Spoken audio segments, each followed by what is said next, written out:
Social media પર એકના double લાલચ આપી છેતરપિંડી કરતો શખ્સ ઝડપાયો।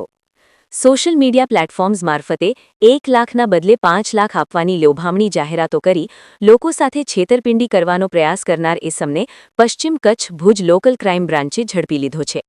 પોલીસ મહાનિરીક્ષક શ્રી ચિરાગ કોરડિયા અને પોલીસ અધિક્ષક શ્રી વિકાસ સોંડાના માર્ગદર્શન હેઠળ એલસીબી ટીમે કાર્યવાહી કરી મજીદ અબ્દુલ્લા થેબા રહે તલવાણા માંડવીવાળાને કોડાઈ પોલીસ સ્ટેશન વિસ્તારમાંથી પકડી પાડ્યો હતો।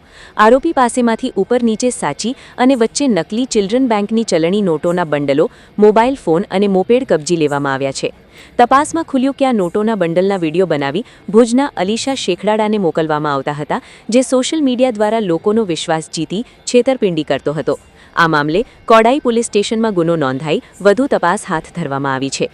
પકડાયેલ આરોપી સામે અગાઉ પણ ગુનાઓ નોંધાયેલા હોવાનું પોલીસ દ્વારા જણાવાયું છે, જ્યારે ફરાર આરોપીની અલીશા શેખડાડાની શોધખોળ ચાલુ છે। પરના સચોટ અને ધારદાર સમાચાર નિહાળવા અમારા digital platform news channel Kutch કાનૂન અને ક્રાઇમ ન્યૂઝને સબસ્ક્રાઇબ અને લાઇક કરો।